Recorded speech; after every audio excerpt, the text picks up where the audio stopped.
రేవంత్ రెడ్డి పరోక్షంగా బీజేపీ పార్టీకి సపోర్ట్ చేస్తూ కాంగ్రెస్ పార్టీని ఖతం చేస్తున్నాడు. రేవంత్ రెడ్డి సొంత జిల్లా Mahabubnagar parliament seat Revanth Reddy sitting Malkajgiri 2 సీట్లలో కావాలని కాంగ్రెస్ పార్టీని ఓడించాడు.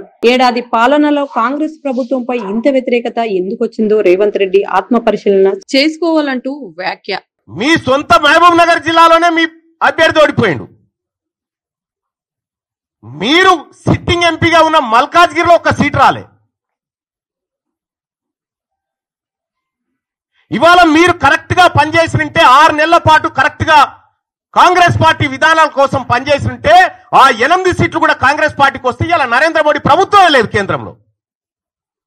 పరోక్షంగా మీరు సహకరించుకుంటా ఇవాళ కాంగ్రెస్ పార్టీని ఖతం చేసేటువంటి ఉద్దేశంతో మీరు ముందుకు పోతా ఉన్నారు. మీరు పొండి మీ విధానాలు కూడా అర్థమవుతా ఉన్నాయి. నిన్నగాక మొన్న కాంగ్రెస్ పార్టీ ఎమ్మెల్సీ అభ్యర్థి నరేందర్ రెడ్డి గారు ఆయన ఎన్నికల ప్రచారానికి పోయి ఈయన గెలిచినా గెలవకపోయినా ఒకటే అని చెప్పి, ఈయన గెలిచినా గెలవకపోయినా ఒకటే అని చెప్పే, మరి నరేంద్ర మోడీ గారు బొమ్మ పెట్టుకున్నటువంటి బీజేపీ అభ్యర్థి ఆడ గెలుస్తా ఉన్నాడు.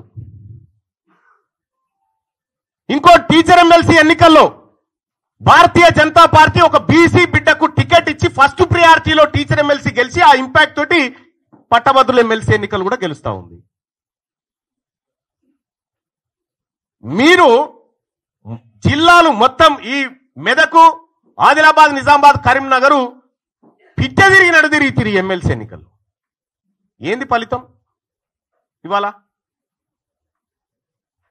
ఎందుకు తారుమారైతా ఉంది?